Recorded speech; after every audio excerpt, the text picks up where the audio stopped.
Welcome to UFHL Now!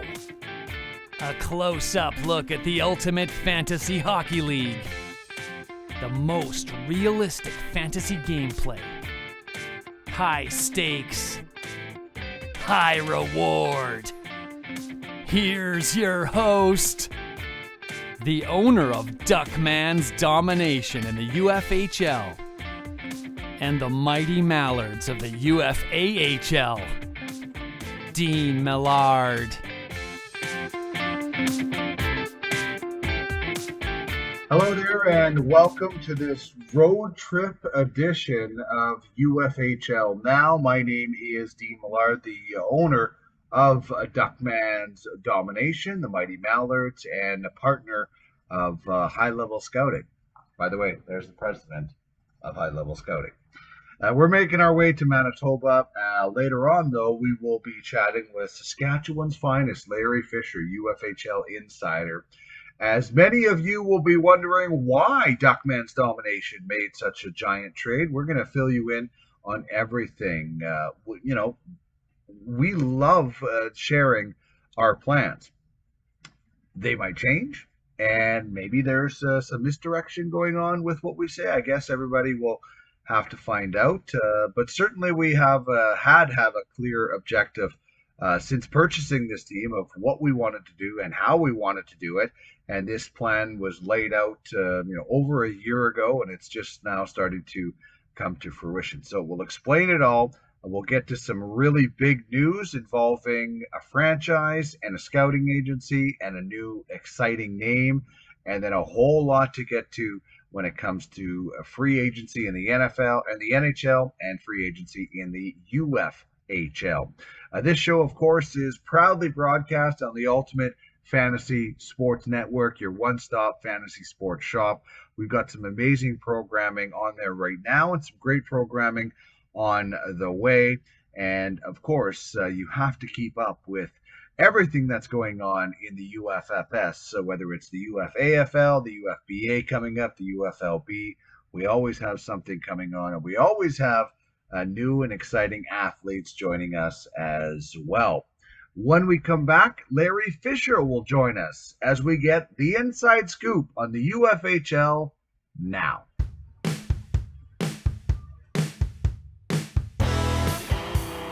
Time to get the scoop on the UFHL with our insider, Larry Fisher.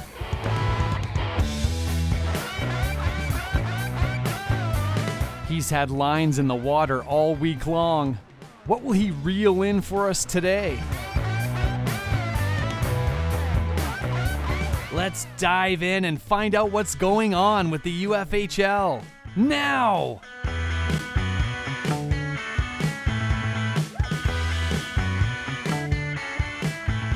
All right, it's the on-the-road edition of the UFHL Insider as Larry Fisher joins me now. I'm in Saskatoon, passed through your old stomping grounds on the way here through Lloyd, and was trying to educate Trish on where all the people in the UFFS grew up in Saskatchewan, because certainly we're driving through the heartland of the UFFS right now when it comes to everybody that put this together. So coming to you from a hotel in Saskatoon, and Larry, like every week, it's been pretty eventful, and some of the free agent signings in the NHL that we're going to get into, some really exciting stuff going on in the off season of the UFHL, and more additions to franchises and scouting. So where do you want to start this week? Yeah, we got a little bit of breaking news again, Dean, which is always nice for the off-season editions of UFHL Now. But the Monarchs are poised to make a high-profile hire. I believe the announcement will be out today. But we've talked a lot about more and more people with real-world hockey experience getting involved in the UFHL and using this as a way to keep their skills sharp, and also sort of a resume builder, a portfolio type thing. And a guy who's had a lot of real world hockey experience is Mark Yates. He's the COO, Chief Operating Officer with Instat, which anybody who's involved in the scouting side of hockey, and every NHL scout uses Instat. So Mark's running the show at Instat as far as hockey goes in North America. But now he's getting involved in the Ultimate Fantasy Hockey League. He's joined the Monarchs in an associate GM role, which is slightly higher than an assistant GM. He'll be the associate GM, so not quite like a co-GM to George Batchel, but obviously Mark Yates, like I said, a guy who scouted for the Florida Panthers just a couple seasons ago.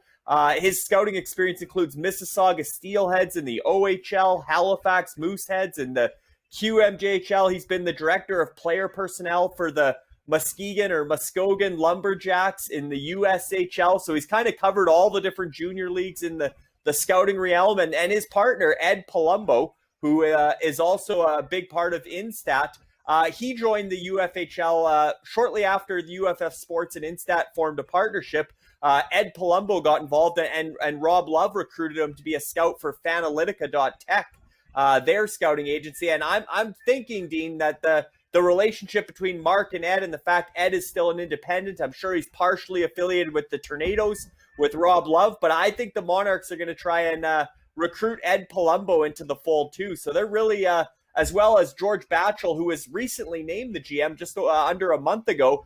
George launched the Regal Sports Group as a scouting agency and added 22 prospects just this week as well. And now it sounds like they might have a second affiliation as far as Ed Palumbo from Fanalytica. But the big hire, the big breaking news is Mark Yates. He's been watching on the sidelines for a while, and he's ready to take the plunge into the UFHL, hired as an associate GM for the Monarchs.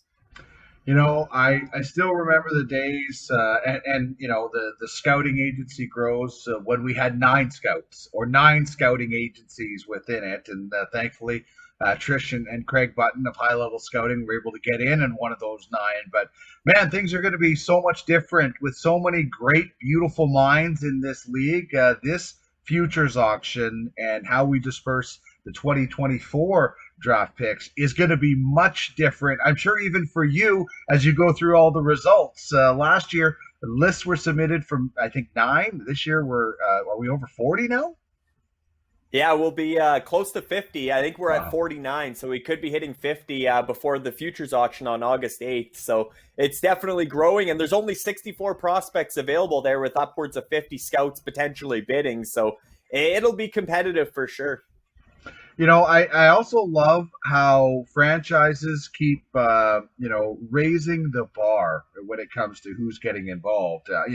I love on some of the chats, Mooch in the 7 Seas, his daughter can't wait to run his, basketball team and be involved. And, Alex LeBlanc has his family involved, and the different people are getting involved. The Millard family could be getting a little bit more involved. I'm making a trip actually back to Manitoba.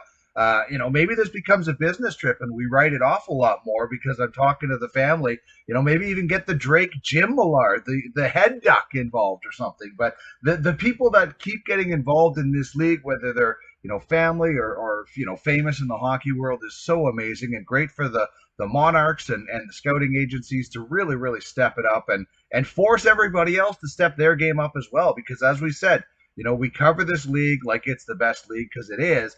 And that means you're going to have to run your team like it's one of the best, or you're going to be left in the dust.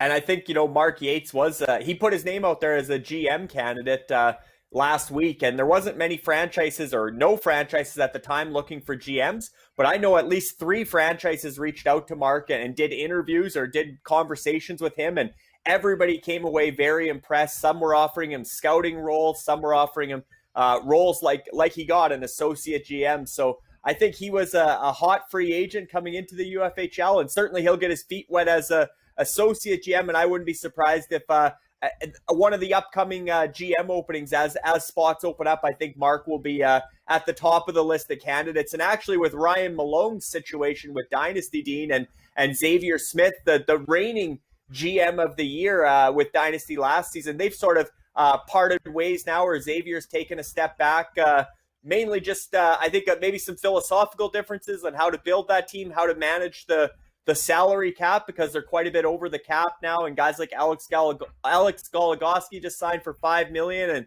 I think Ryan Malone too. He's never really done fantasy hockey, but he's a hands-on kind of guy. I talked to Ryan for I think 2 hours today actually, and We talked about everything involved with the UFHL, and he wants to really get involved and do the trade negotiations himself and really get a feel for it. But a guy like Mark Yates, I think, if Ryan Malone suddenly wants to bring on a GM down the road, he could be a candidate, a good fit there as well. But he was a hot free agent. A number of franchises were interested, and it didn't take him long to find a fit in the UFHL.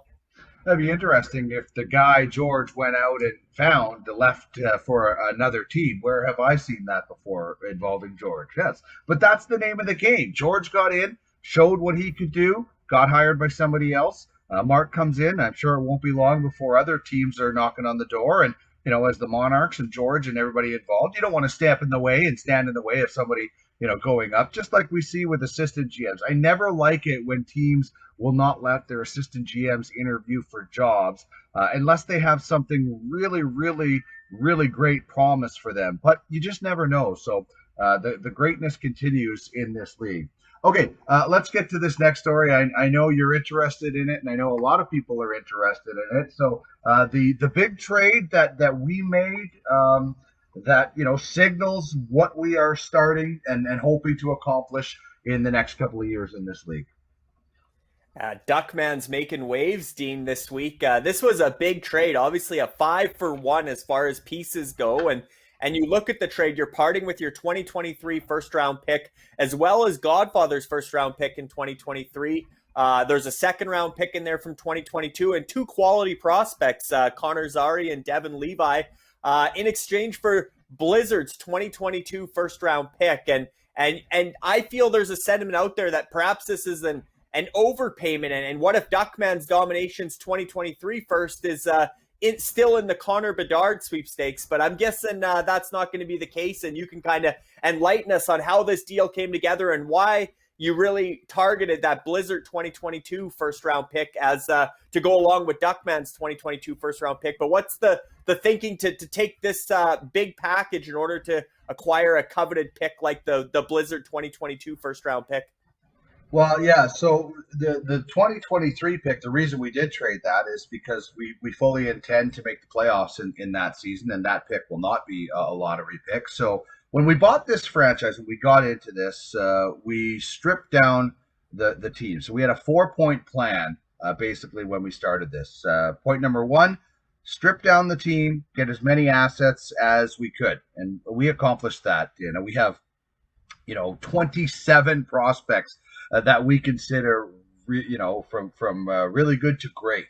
So that was point number 1. Point number 2 was use those assets and do as much as we can in the 2021 draft. We come away with 9 players, 8 of them in which we personally had ranked in the top 33. So we know, or we certainly feel from our homework, we're getting quality players in that. And point number 3 was acquire 2 picks in the top 5 of the 2022 draft. We already feel we have one of them in our own pick, and we do feel that we will be able to go toe-to-toe with anybody in selecting Shen, right, who we think, it was better than anybody in this year's draft and will be better than anybody in next year's draft in 2022. So that's the reasoning we wanted to have our pick, and then we wanted another pick. And I targeted about 7 different teams the other day. We knew going into free agency, we wanted to get this done. This was the priority, get a second top 5 pick. So we targeted a bunch of teams. Some teams didn't want to trade their first round pick or the picks that they own from other teams, and that's totally understandable because those picks we feel are going to be high. Others just didn't get back to us. There's some absent GMs in this league, and it's their loss because they're now seeing the package that we were willing to pay for a pick. And Jessica of the Blizzard made it perfectly clear when we started the negotiations. A, she was interested, so that made me interested because the others were lukewarm, and that's understandable. But B, she told me straight out, they're looking at this pick as a potential first overall pick in a deep, deep rebuild. So that tells me they're looking at their roster this year the same as we look at our roster as being a bottom 5. So we know our pick is probably going to be in the top 5. We're anticipating theirs is, but even if it's 6 or 7, we're getting in early. We take our superstars in the 2022 draft. We have good to great players right now in prospects. Not players, not roster players, but in prospects. we're going to get our 2 superstars in the 22 draft and build with the great depth around it. So that's step 3. And then step 4 is taking advantage of the things we're going to talk about later, free agency, UFHL teams being up against the cap. And I'm not saying that guys that sign immediately, we're going to be targeting those, but players will have to go. Teams will have to shed players. And that is where we're going to be patient and we're going to be stingy. I'm usually pretty stingy until I really want something. I bid really high on William Lagesson when he was a free agent. I wanted that player. I wanted this pick. This is our plan. Shane Wright, and I feel there's a bunch of players in this 22 draft that are better than the players we saw in 2021. And 2023 for our pick, we're not anticipating. We've said all along the 2022-2023 season is when we want to be competitive. So that's the 4-point plan. Some people can say it's overpaying. When I see something I want, I get aggressive. I did not want Jessica to think, oh, I could get a bidding war here maybe. And I didn't want other teams to be involved in this. I didn't want the price going up as the season went on. And I wanted to get 2 picks in 2022 going into free agency so I know what I have left to start picking apart players. So this is not just a whim where we decided on Monday or Tuesday to start calling around. This has been our game plan. 2022 is the draft we targeted because of Shane Wright as where we will get the superstars, and the rest of it we are building. We have 14 prospects between the age of 20 and 22. We have 13 prospects between the age of 18 and 19. 2022-23, some of those players will be on our roster helping us in entry-level deals. Some of them will have been traded for other people. And this is the time, Larry, where I get to spend. We've been saving and saving and saving with these prospects. Now we are prospect rich. We are pick rich, or, we were. I'm spending that currency now to be able to improve my team. And we'll be circling. We went after what we wanted. Now the teams that are at the cap hell, we will take advantage of those teams, whether it's this year or next year. We're going to be totally patient. We've already talked with some teams, but we will be patient with this. And the Shane Wright situation for us is twofold. We're going to try to get him for sure as Duckman's, but I got to remember, I got a partner in this. She's actually right there as the president of high level scouting. So there's going to be a price. If Shane Wright gets to a certain price, it's a business. We're going to have to say, hey, we got to take this profit, and then we can spend even more money on these players. So there's a lot of things moving, but I do have a partner that I have to answer to because she is the owner of high level scouting.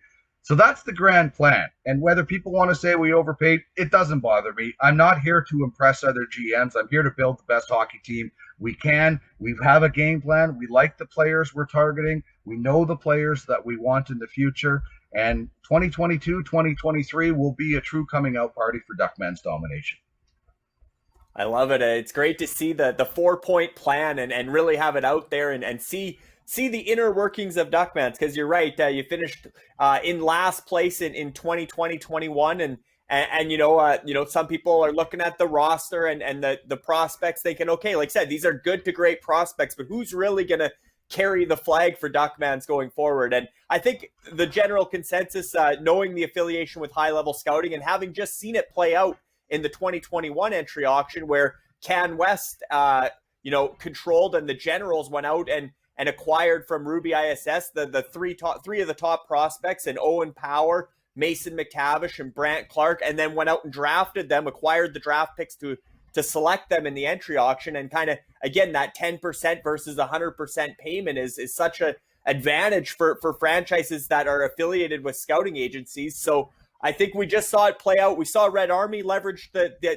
2020 entry auction. We saw the Generals leverage the 2021 entry auction, and now it's out there. Duckmans are going to be a force at the top of the 2022 entry auction and take the step from there. And I think the second point you made, Dean, about the cap space and maximizing the power that you have there with, you have $36 million in cap space right now. You're $15 million below the floor.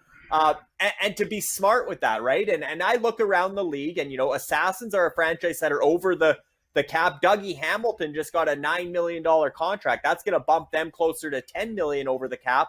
Obviously Dynasty, Ryan Malone, he's got to figure out a way to stick handle around this and cut, close to 10 million in cap space, or hope that Jeff Skinner gets bought out, or whatever the case. The first buyout window's passed. Maybe he gets bought out or salary retained trade in the second window. But there's certainly going to be some teams and other teams. Look at the Ice Vikings. I mean, they've moved some guys away. They released Jamie Oleksiak to free agency, but they're pretty close to the cap, and they got Brady Tkachuk, who's probably going to get as much or more money than Matthew this summer.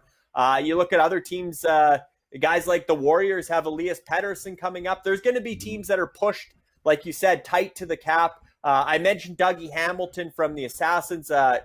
John Carlson is another name.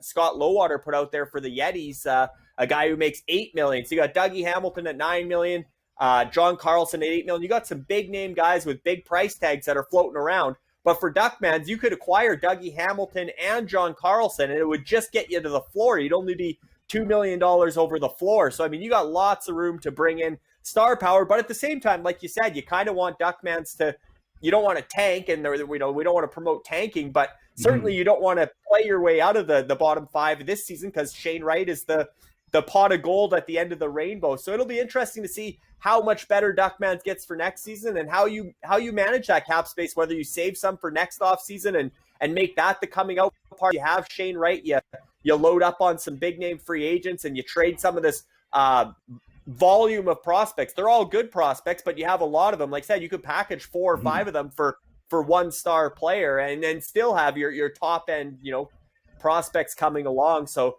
the 4-point plan is certainly the way you laid it out. It's obvious that this didn't come together overnight, and as much as people might think it's an overpay, we'll see what people think when Duckmans walk away with 2 of the top 3, or potentially first and second overall picks in the 2022 entry auction.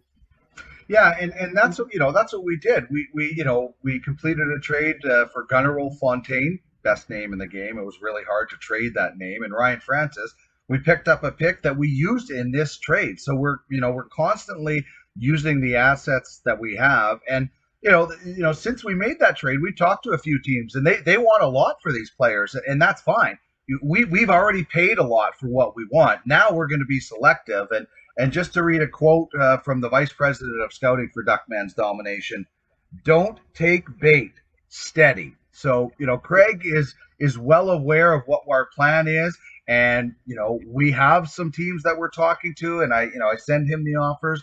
We're going to be patient, and we're going to be smart about this. And one thing you alluded to is we might not spend any of our cap space on big ticket deals this year. We might just be selective in free agency. We also have guys like Nolan Patrick and Dante Fabro that will be getting some money, and there's some things out there. So we might be patient, and maybe this is the year we just take on some bad contracts to get some more assets, and next year is where we go after it. But only time will tell, and we'll certainly be available and open to all teams that are in cap crisis, and we can have some fun conversations. And everybody can laugh at our roster all they want right now, but I think we'll be laughing coming out of the 22 draft. So, and the other thing is I'm trying to take a page out of Brennan Kopp's and build a little bit of karma with some of the other GMs. Like, I don't know how many old ladies he's helped walk across the street, because this guy just keeps everything's coming up Bentley Jacks lately.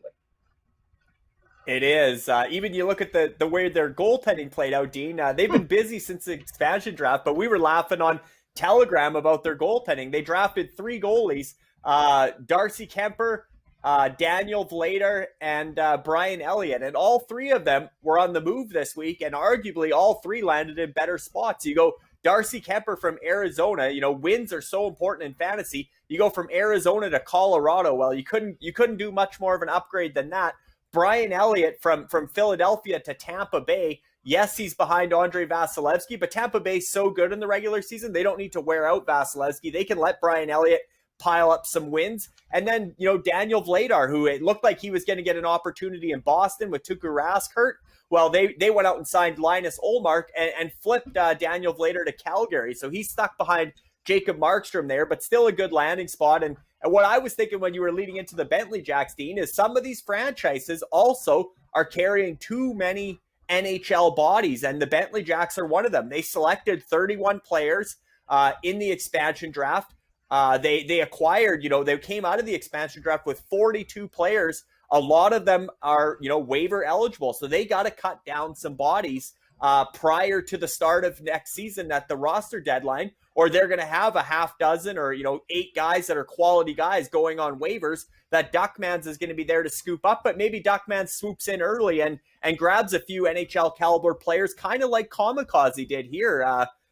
Bentley Jacks traded Kasperi Kapanen, Bentley Jacks acquired Kasperi Kapanen from Kamikaze. Obviously, Kapanen now in Pittsburgh, potentially flanking either Malkin or Crosby on a top 6 role, and was able to give up 3 of the guys that the Bentley Jacks selected in the expansion draft in Nick Ritchie, who's still a popular guy, wondering where he's going to end up as far as signing goes, Andrej Kase and Alexander Volkov. So a 3-for-1 trade there where Bentley Jacks, now they're down 2. They free up 2 extra spots there that they don't lose on waivers, but they also upgrade the player by getting Kasperi Kapanen from Kamikaze for, again, Nick Ritchie, Andrej Kase, and Alexander Volkov. And then they made another trade shortly thereafter. They acquired Ricardo Raquel and Nick Delorier from Rock Republic in exchange for Robbie Fabry and Noel Achari. And I think Ricardo Raquel might have been one of those cap casualties. Rock Republic's fairly up against it as well. So the Bentley Jacks were able to acquire Ricardo Raquel. Well, much like during the expansion draft show, don't unpack your suitcase when your name arrives at the Bentley Jacks door, because Ricardo Raquel was quickly flipped to West Coast Express for Pius Suter, who actually signed with the Detroit Red Wings and is probably going to get a top 6 role there in Detroit, although he had a pretty prime situation in Chicago with Jonathan Taves being injured or sidelined by illness last year.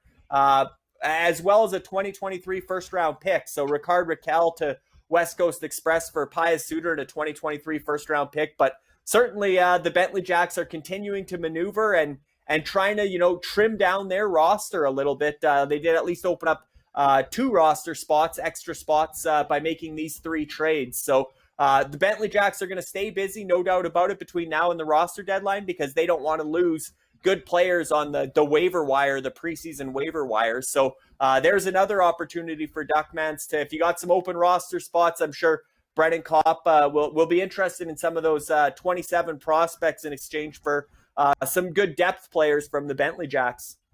Yeah, well, we'll have our family reunion, Duckman's Domination meeting, and start doing that. But and it's also an opportunity for Brennan to just keep wheeling and dealing, and whether he picks up a better player or picks or prospects to fill out that. So certainly a lot of opportunities. And while the Bentley Jacks are making some moves, the Snipers have continually been adding different pieces and also getting aggressive. I got aggressive with trading for a 2022 pick.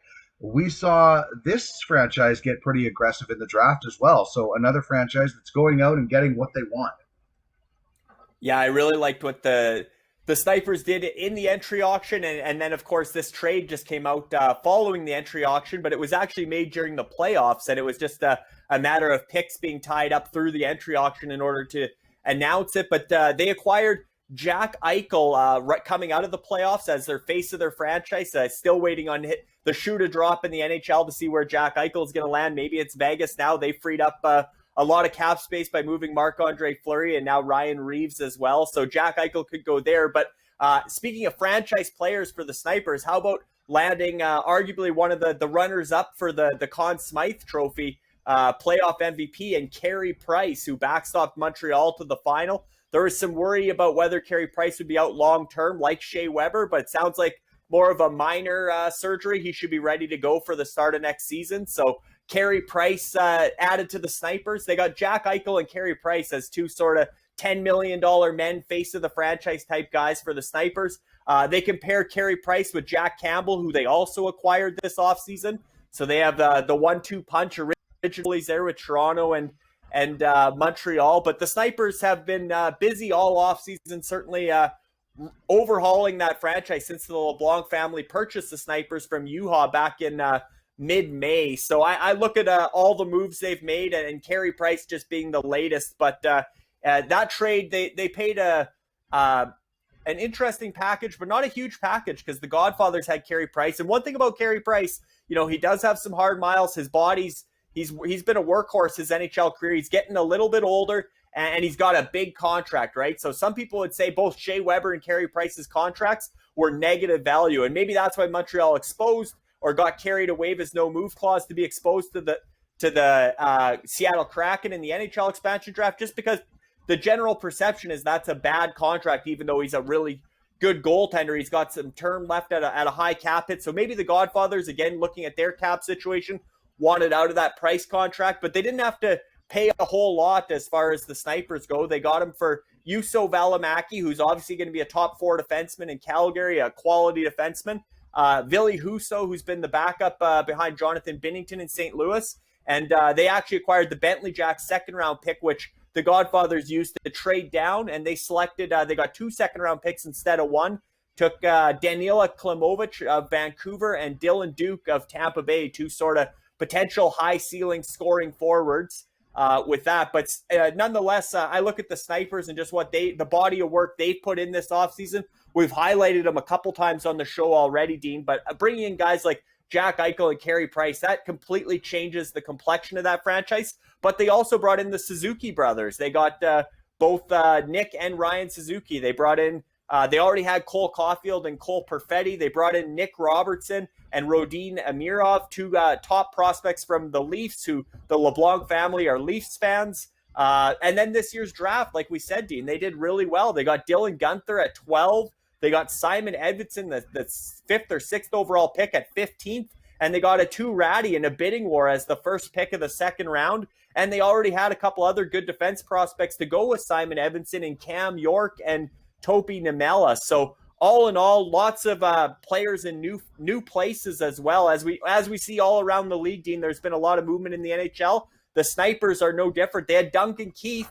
He lands in Edmonton in probably a bigger role or a good role there for him. They have Tyler Johnson going to Chicago. He'll get slid into a top 6 role. And Morgan Geekie was drafted by Seattle. Ron Francis knows him from Carolina. So it's going to be an interesting season all in all for the Snipers. But when you take all this into effect, it certainly seems like a franchise that'll trend up and be a playoff contender, if not a Founders Trophy and Klein Cup contender as early as 21-22.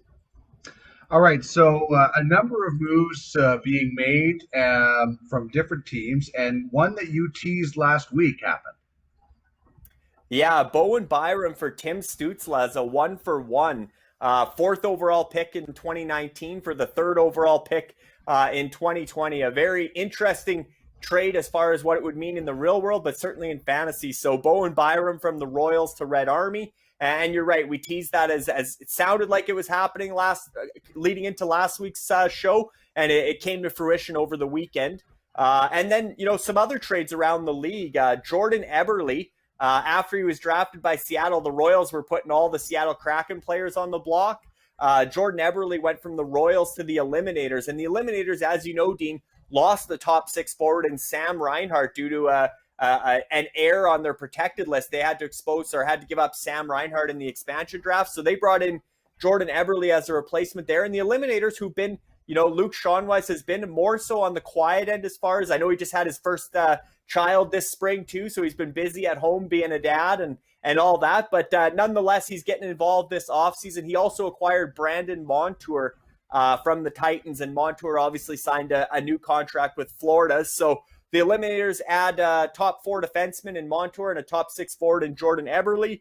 The Tornadoes did this exact same thing. They acquired Travis Sanheim in one trade as obviously a top 4 guy in Philadelphia on the blue line, and then acquired Joel Armia in a separate trade.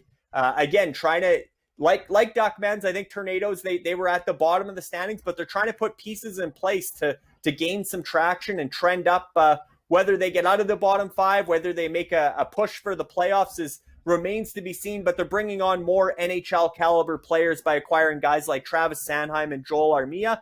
And then the Yetis, they went out and didn't have to pay much to acquire Ryan Suter from the North Stars. The North Stars had Ryan Suter at a big cap hit. He gets bought out. It seemed like this is great news for the North Stars. And then they actually traded him to the Yetis. prior to him signing in Dallas, they traded into the Yetis for Curtis McDermott and a second-round pick. So the Yetis saw opportunity there when they knew that you could get out from underneath that the buyout that the Minnesota Wild did with Ryan Suter, get whatever cap hit was coming, and obviously a much better cap hit at 3.65 with Dallas. But what I thought was interesting, no sooner did they acquire Ryan Suter, they put John Carlson, as we mentioned, on the trade block. John Carlson has an $8 million contract cap hit, Dean, and Ryan Suter got 3.65. Tyson Barrie got 4.5. And if you do the math, Ryan Suter and Tyson Barrie add up to 8.15 million. So I think when Yetis and Scott Lowater and his owners are doing the math on their cap situation, they see 8.15 for two defensemen, Ryan Suter and Tyson Barrie, versus 8 million alone for John Carlson. And that frees up John Carlson as potential trade bait. And then lastly, another guy who was on the move who maybe signed a surprisingly big contract in the NHL was Linus Ullmark. The Mystics identified him as a guy going into free agency that, hey, this guy's going to sign somewhere. He's going to get a chance to be a number one goalie on a team better than the Buffalo Sabres. So we're going to acquire him from the Titans. And they landed Linus Ullmark, and he ends up landing in Boston, which is obviously a better spot than Buffalo. But it comes at a hefty cap hit, a $5 million cap hit for 4 years, which was one of the higher paid goalies in free agency, and Linus Ullmark, not the biggest name yet. So Boston obviously believes in him, and so do the Mystics, because Colin Mills, who's back in the saddle there with the Mystics, came out and said, we're happy with this contract. It's a bit higher than we expected, but the Mystics aren't releasing Linus Ullmark to free agency. They're going to retain him, and he'll be the number one goalie in Boston as well as with the Mystics. All right, the NHL and the UFHL, we try to mirror pretty much everything that happens in the NHL, and some big signings in the NHL are going to have a lot of ripple effects in the UFHL. This is what we talked about. This is what we will be monitoring very closely. Not specifically targeting these players, but there will be fallout with other players that we will be looking into. But some of these big money extensions, teams should know these are coming, but it still doesn't soften the blow when you see those big numbers. You're right, Dean, and certainly NHL free agency will always have an impact on the UFHL, and you anticipate, and luckily some of these franchises, as you see here on the graphic, that the contract doesn't kick in until 22-23. So with Braden Point with the Strong Island and Zach Werenski with the Stingrays and Seth Jones with the Mystics, they have a year here now to prepare for that raise that those players got. But certainly you look at the Titans, they were a top 4, top 3 team franchise. This season, Cale Makar goes from, $1 million entry-level contract to $9 million. So all of a sudden you got to come up with $8 million in cap situation there. So, but the Titans had moved guys like Linus Ullmark and some of these other guys, Brandon Montour. You'd take Brandon Montour at $3.5 million and Linus Ullmark at $5 million. That's $8.5 million. There's your Cale Makar money. So they were proactive. They did make the moves ahead of Cale Makar signing, or immediately when he signed, to get back to cap compliance. So smart by Jacob Cambridge with the Titans, but certainly the Godfathers as well. They have they acquired Miro Heiskanen earlier in the offseason from Red Army, and he signed as well for $8.45 million, which seems to be the going rate, Dean, for these defensemen, these top-end defensemen. 4 of the 5 names on this list are defensemen under 25 years old. Obviously, there's other guys out there that are going to get extensions here soon. Darnell Nurse in Edmonton is one of them, who was right up there at the top of defense scoring as far as goals go. So does he end up getting $8 million, or is it still going to start with a 7? Well, time will tell, but there's going to be other players. Quinn Hughes is another RFA this summer. Quinn Hughes has got to be looking at Cale Makar and Miro Heiskanen. Mm-hmm. He was drafted right in a row with those guys. He's got to be looking at that $8-9 million. Rasmus Daleen, who was actually the number 1 pick in the draft, he didn't have as good of a year. It'll be interesting to see what Buffalo does with him, if they try to bridge him or what the case will be there. Obviously, the Bentley Jacks are keeping a close eye on Rasmus Daleen, because he fell into their lap through the expansion draft. But there's so many players around the league. We already mentioned Brady Tkachuk with the Ice Vikings, the Warriors with Elias Pettersson. There's so many of these RFAs that are still out there that are going to be getting these big money extensions this summer. And certainly it's going to put some teams very close to the cap or over the cap. And teams like Duckman's and there's some other ones that are going to be right there happily taking some quality players off these other franchises' hands as the cap dictates. You can't keep everyone in the UFHL just like the NHL. Well, that's the name of the game, is finding situations and taking advantage. And, these teams are going to have to find room for these players, and the only way to do that is to make different deals. And they have lots of time. That's the thing. They certainly don't have to rush it and make a fast decision. And we and other teams will be patient as well. And we'll also be monitoring the goaltending situation. For us, we clearly don't have two starting goaltenders on our active roster. We got definitely a potential starter in Buffalo, but we'll be monitoring the goaltending market over the next little while. And some interesting signings. We talked about Allmark in Boston, but some other names that moved places this offseason. Yeah, a lot of musical chairs with goaltenders, especially with the expansion draft as well and free agency. Jonathan Bernier landing in New Jersey at $4.125 million. Seemed like a high cap hit, and I know Donnie Talk, the GM of and owner of Kamikaze, actually reached out about potentially releasing Bernier, just to see the timeline that he had to make that decision. The deadline is now passed, so Bernier will be staying with Kamikaze, but that contract seemed high for most people, much like Olmark. And then at the other end, Braden Holtby and Martin Jones were both bought out by Vancouver and San Jose, respectively. They took identical 1 year, $2 million, hopefully rebound years or contracts with Braden Holtby in Dallas. And Dallas has way too many goalies. Who knows what's happening with Ben Bishop's health, but they have Anton Khudobin and Jake Ottinger as well. And then Carter Hart, obviously the number one in Philadelphia. But I think the Flyers are hoping Martin Jones can go there and sort of resurrect his career the way Steve Mason did in Philadelphia after he sort of flamed out as a Calder winner in Columbus. He got a second wind with Philadelphia, and they're obviously hoping the same for Martin Jones. And then the big surprise, Dean, with the goaltenders was Philippe Grubauer. Everybody just assumed he was a lock to stay in Colorado.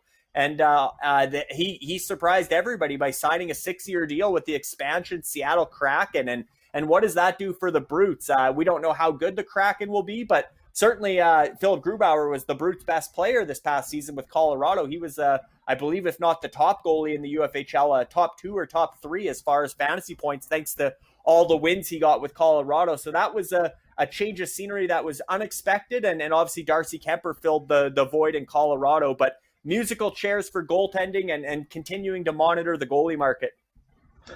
Yeah, it's so fascinating just to see how everything has this amazing trickle-down effect and the impact. I really like it. And, then there's some interesting contracts. Zach Hyman, I have to think that, Connor McDavid really, really had some influence in getting a guy like this who can, play a tough, hard game and maybe open up some space. But, he's going to help. It's a little bit of a longer deal, I think, but some of these guys, there are some interesting deals. I like the Brandon Saad deal. I like Brandon Saad as a player. I think he was behind a lot of really talented guys in Colorado, and maybe gets to do a little bit more than he was doing in now that he's in St. Louis. Yeah, I think these three, I agree with you, Dean. I think Brandon Saad's the best of the three as far as goal scoring ability, certainly offensive upside.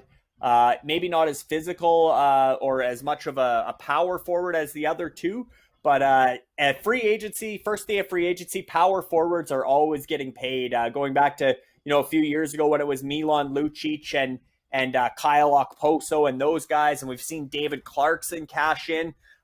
Very rarely do these deals pay off, especially long term. They might be good for a year or two, and then the players, just because they play a harder physical style, they tend to the body wears down and then the mileage adds up, and the back end of these contracts turn into buyouts, or they're just not a very good situation, end up being a liability on the cap. But like I said, up front, I think the Oilers and Connor McDavid, they need that workhorse up front. Consistency is something that Zach Hyman brings. He's night in, night out, a workhorse. He can dig pucks out of the corner and really be hard on the forecheck, which is what they really need on that line with McDavid. They haven't had that player who can do the dirty work in the corners and and dig the puck out for McDavid. So I think Zach Hyman's a good fit there. But like I said, that's a long contract at a pretty high cap hit. Blake Coleman brings a lot more speed than Zach Hyman, brings some physicality, and certainly he cashed in on a good stint going from New Jersey to Tampa Bay. And then Brandon Saad in St. Louis, getting to replace both Mike Hoffman, and sounds like Vladimir Tarasenko's on his way out of there. So, and Jaden Schwartz, obviously. St. Louis has lost a lot of firepower up front with Jaden Schwartz going to Seattle, signing as a free agent as well here. So I think Brandon Saad's going to have a big role in St. Louis, and that's going to be a very different looking forward group in St. Louis next season. But all three of these guys, as we said, as tends to be the case when free agency starts, the power forwards are a hot commodity, especially these teams are looking at the playoffs. And when you get to the playoffs, the Hymans and the Colemans and the Brandon Sads, these are the guys that tend to step up if you can get to the playoffs as far as Edmonton and Calgary are concerned. Yeah, and that's the thing is you got to get there, and I think a trade like Duncan Keith for the Oilers is a trade that helps them in the when they get into the playoffs. I think a deal like the Zach Hyman actually helps them get to the playoffs a lot more, and maybe a better spot, and just a lot of those things. So I kind of tend to agree with you on that one as well. I think my ringtone was going off in the background. I apologize for that. So yeah, I think it's kind of interesting. You got also some bargain basement guys out there that I was some of these deals I really like that you're going to talk about. Yeah, and I think free agency goes both ways as far as the NHL signings impacting the UFHL, and this is kind of the opposite. This is where it's a pleasant surprise, and obviously we knew the New York Rangers were going to buy out Tony DeAngelo. His days were long since expired in New York, but Carolina, Rod Brind'Amour is going to take a reclamation project here. They lost Dougie Hamilton. They traded away Jake Bean, so they're going to bring in Tony DeAngelo, and he's going to get some prime power play time, and he's going to try to restore his reputation and be a lot better off the ice, a lot better teammate, obviously, is going to be Rod Brind'Amour's mandate to Tony DeAngelo. But the Godfathers, as much as, we talked about some of the big contracts, Miro Heiskanen and some of these other guys that got paid big money for the Godfathers, they got to be loving the fact that they're getting Tony DeAngelo at a $1 million cap hit. And how about the Gators? Keith Yandel was a big high-priced defenseman for them in Florida. Florida buys out Keith Yandel, and he signs for $900K in Philadelphia. Again, that's I don't know where he fits there. Probably gets the Shane Gostisbehere role because Philadelphia was able to send Shane Gostisbehere off to Arizona. So Keith Yandel gets to be sort of the power play specialist in Philadelphia like Gostisbehere. But the Gators got to be loving that. They saved like over $5-6 million there when a player gets bought out in the NHL. It's a get out of jail free card because you don't have to take that cap recapture in the UFHL. You just get their next cap hit. As opposed to if you buy a player out from your franchise, if the Gators had bought out Keith Yandel, then they would get the same cap recapture that Florida would have got. So that's the interesting way how the buyouts work in the Ultimate Fantasy Hockey League. But those two defensemen are guys that are going to should bring great value for Tony DeAngelo at $1 million and Keith Yandel at $900,000.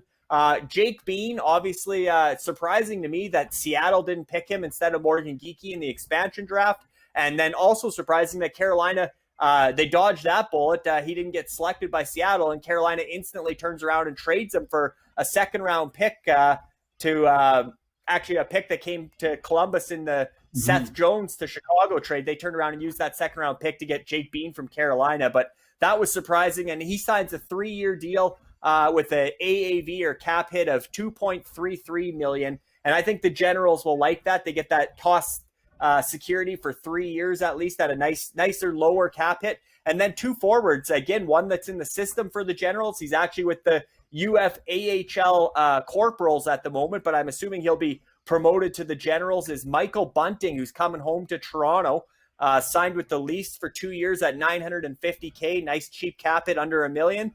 And Danton Heinen went to Pittsburgh, where he could slot in with Crosby or Malkin potentially at $1.1 million for Strong Island. So those were some of the the bargain bin contracts. And certainly as far as UFAHL to UFHL goes, I think we're going to see some of those promotions now that free agency's cooling down a bit, Dean. I think you're going to see the Generals sign Michael Bunting. I think you're going to see Duckman's Domination potentially sign Gustav Forsling, who got a $2.5 million contract for a few years with Florida, where he really emerged this year to allow them to buy out a guy like Keith Yandel. So I think we'll see Gustav Forsling graduate from the mighty Mallards to Duckman's, now that you dodged the expansion draft, right? Because he would have been a potential loss in the expansion draft. I think you'll see him come up. I think you'll see Bunting come up from the Corporals to the Generals. We'll see some more of those type moves because what other fantasy league out there in the world, Dean, has an AHL feeder system like the UFHL does? So it's great to see that, and I think we're going to see some of those promotions throughout the offseason. Guys graduate from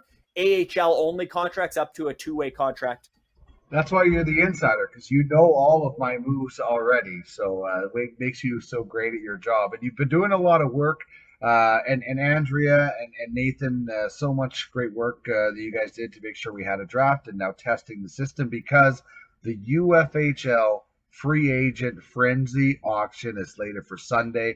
We're seeing right now the amount of deals that are going on, and the type of players are a little bit different, but there still could be some really interesting finds for some teams like myself or others that do have some cap space that can pick up some nice depth players. I don't think you're getting a top three forward or a top pairing defenseman, but you can get some nice pieces that might be able to help if you have the cap space. Because some of the people that are on waivers, they're not the $9 million guys getting released. Some of them are the 3, the 4, things like that. So there's some players that can be had for good deals in our free agent frenzy auction if the bidding doesn't get out of hand. Yeah, this is a debut for free agency in the UFHL, Dean, where we actually mirror the NHL free agency system, because in the inaugural season, it was a $10 buyout and you could buy out any player you wanted and not have any cap recapture. So last year's free agent frenzy auction had Drew Doughty in it as the big fish. And obviously Red Army reeled him in, and he was a big part of Red Army's defense en route to being the runner-up in the regular season. And obviously LA didn't make the playoffs, so he wasn't part of the Klein Cup run. But Drew Doughty was a big fish in last year's free agent frenzy auction because of that buyout free agent system last year. But obviously the owners met and said, hey, no, we can't be having this. It's not realistic. We want to mirror the NHL. We're going to do real free agency. So now, Dean, when a player signs their new contract, or if they're a pending free agent, you can release them at any time because they don't have a contract. But if they're once they sign their new deal, you have 24 hours as an owner or GM in the Ultimate Fantasy Hockey League to decide whether you're going to retain the player or release the player. And so there have been some releases. There's actually a pool of free agent players right now, Dean, 55 players potentially available as free agents, but only 22 of them have signed so far. So as of today, the free agent frenzy auction will be 22 players. I sort of went through those 22 and highlighted my Fisher's top 10 UFHL free agents. And you're right, there's not big names here, but you look at the top of the list. Philippe De Noe, the Royals released Philippe De Noe. Obviously, they're up against the cap. They just had Alex Ovechkin re-sign, and they got some big money deals coming in. So Philippe De Noe is available at $5.5 million for 6 years in LA. He's more of a steady, middle six centerman. And one thing with Philippe De Noe, he's not overly physical. He doesn't shoot the puck a ton. He's not really a huge fantasy performer. I think his real world value warrants that $5.5 million cap hit, but as far as considering his fantasy impact, he might be slightly overpaid, and that's obviously the decision the Royals made.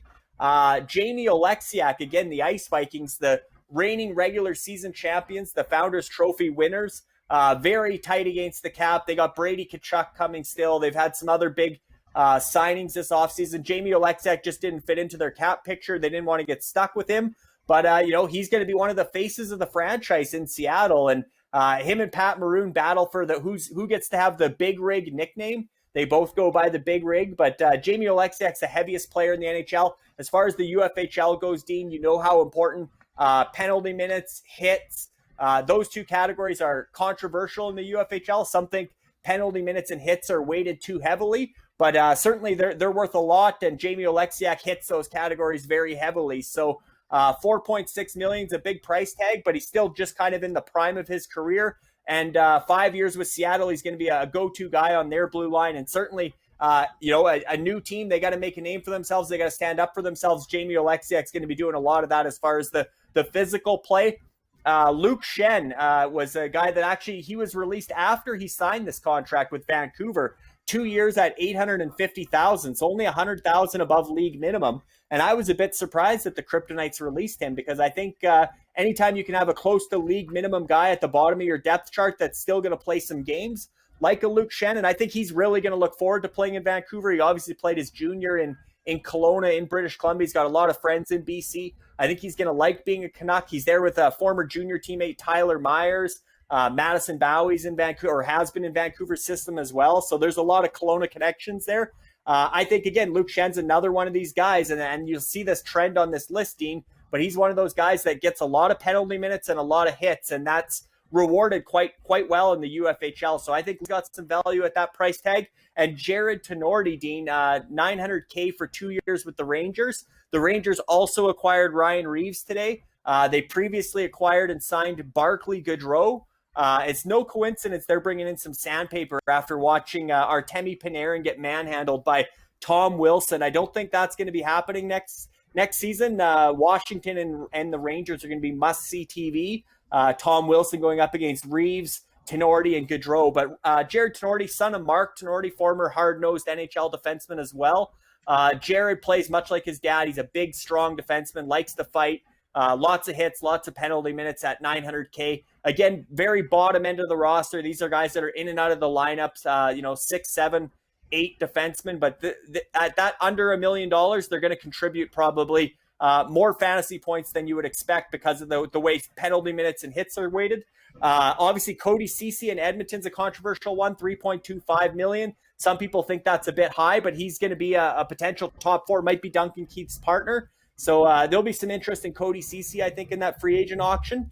And then you look at the next page, Dean, and this is more so guys that are hard to say what's going to happen here. But Sean Corelli, he's going home to Columbus. He's from Columbus. He'll be happy to play with the Blue Jackets. $2.5 million might be a little steep for, again, kind of like Philippe De Noe. He has more real-world value than fantasy value. But, he's a decent player. Darren Helm, if he could ever stay healthy, $1 million for Darren Helm in Colorado. That could be a good fit for him. $800K for Nate Thompson in Philadelphia seems like another bottom end of the roster low guy.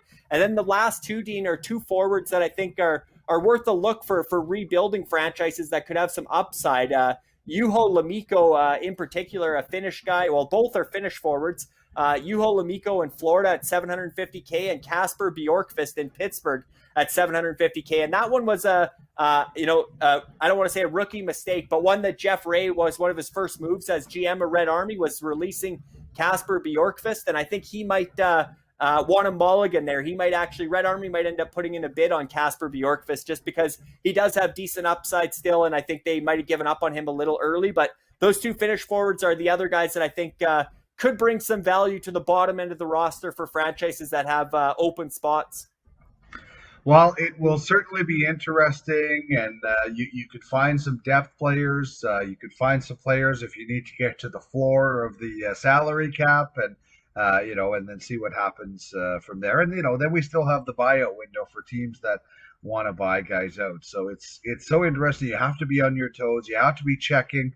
We had a few players signed this week. We were very happy with Hudon and Belmar ending up in Tampa Bay.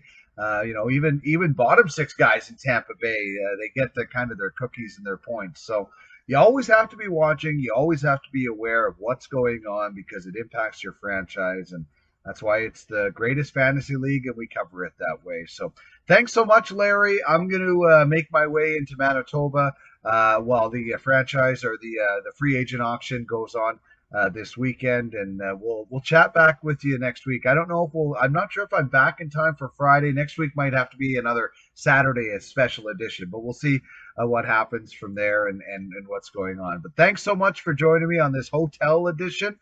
Great stuff, and I know you got a busy weekend ahead. Sounds good, Dean, and best of luck to Duckman's Domination in the free agent frenzy auction.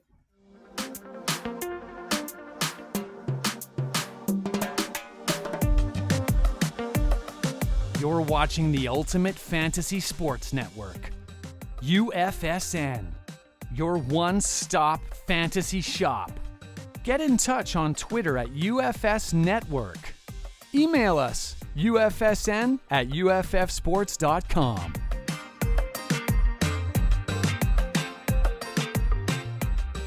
All right. Very busy show as per usual. A busy weekend coming up with the free agent frenzy in the UFHL, and then, of course, the futures auction. So much going on in this league, and we'll continue. Keep it locked on Telegram and the UFSN for all your fantasy sports needs, especially when it comes to the Ultimate Fantasy Hockey League. I absolutely love being a part of this league. We've been kind of quiet, relatively quiet, acquiring assets, and now the spending spree is going to begin over the next year. So expect the unexpected with us, to borrow a phrase that Kevin Lowe used to use. I don't know why I should be quoting that, but anyway, expect the unexpected with Duckman's Domination, myself and Craig Bunting. We have a plan, and we're going to carry it forward, and we can't wait to surprise a lot of people with where we finish in the 2022-2023 season. 2021-2022, we know where we'll be. 2022-23 is when the Ducks will really take flight.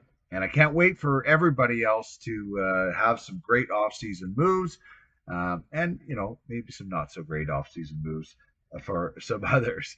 Thanks so much for joining us and tuning in on this special vacation on the road edition. We'll try to catch up with Craig Bunting next week for a track in the draft, as we missed it last week as he was in Toronto with free agency. And the UFFS podcast returns on August 8th. So we've got some really cool, exciting things going on. Thanks once again for joining me on the program, and thanks to Larry Fisher, our UFHL insider, for being a part of the show as well. Take care, everybody. Stay safe.